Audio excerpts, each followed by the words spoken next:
Hello, good people of YouTube. Welcome back to Clear Lake's 44 analysis, this time broadcast number 10, from the perspective of Walker.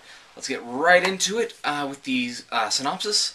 We have Walker, who seems to be walking through an alleyway, comes up to a house where we notice a couple of cars parked outside of, and we see the birdwatcher sticking his head out the door, picking up a box, package, you know, UPS getting a delivery in. Goes inside. At this point, the walker starts moving towards the door and teleports, presumably. Distortion occurs. Anyway, the birdwatcher opens the box with his box cutter, gets out the contents, seems to be pills, probably what was prescribed to him, pops a pill, and lays down for a nap, or to sleep, whatever. Distortion occurs, and the walker comes out of the closet. No, he's not gay. Chill out, everybody. I'm not trying to do that here. Anyway, comes over to the birdwatcher, and this is the big moment.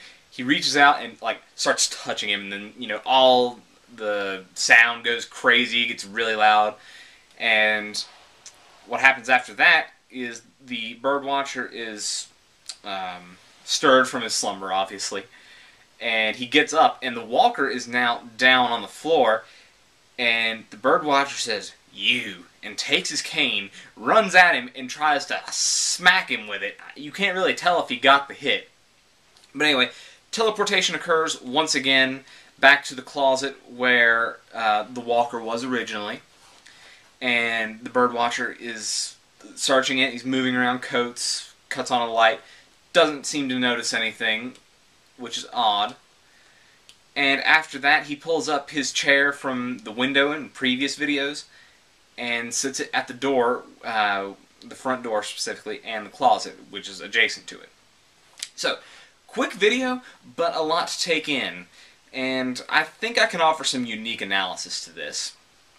We have some interesting takeaways. First of all, that there's perspective both from the walker and perspective on the birdwatcher. At no point in this video do we have perspective from the birdwatcher. So, I'm thinking the subtitles are not just what character this video is about, but whose perspective it's from. So that's an interesting tidbit, and we'll continue to observe that and see if it's true. But other than that, I think the next interesting thing I want to take a look at is the pills.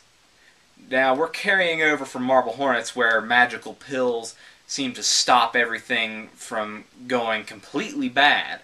And I don't know what's up with these pills just yet, but I want to analyze the way that pills are consumed in this series and in Marble Hornets.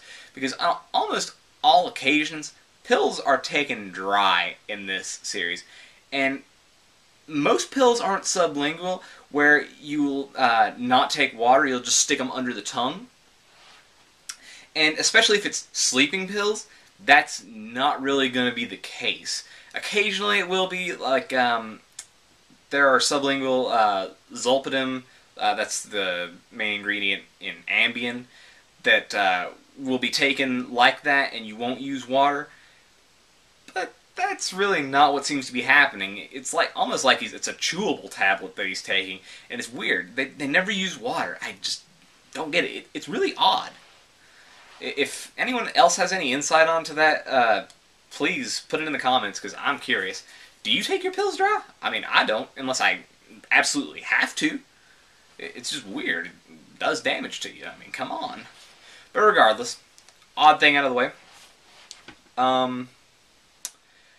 So, does the birdwatcher know who Glitchy, the walker, whatever you want to call him, does he know who he is? He calls him Mew, like he's seen him before, like he's a familiar entity, and has no hesitation in taking the cane and just going, just bam!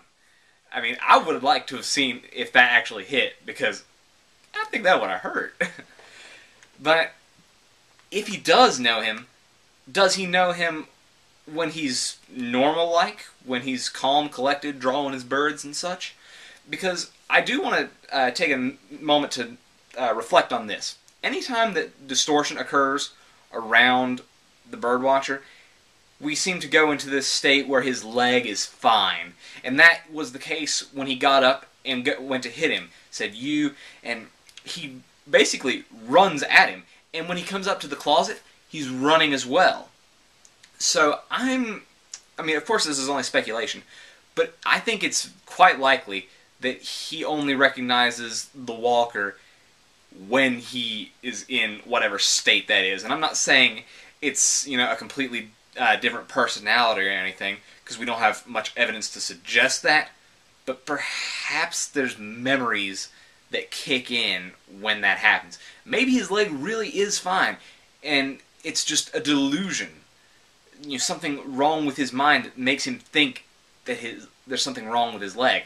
Because when we do see him in these other states, it doesn't cause him pain, and we've had no indication that he's had trouble with pain after the fact when these things have ended. He just gets up with his cane and goes about his business. We've seen this. I don't know the specific videos, but that's definitely been the case. So I do think that maybe that's what's going on. And if you have any other indications of this, please let me know, anything that I could be missing. But other than that, this has really progressed the series onward. It doesn't feel like filler whatsoever. This is progressively continuing the narrative. I like how we've started to converge the two perspectives together, and I'm curious to see how that'll go. So I think that's all for the actual analysis of this video.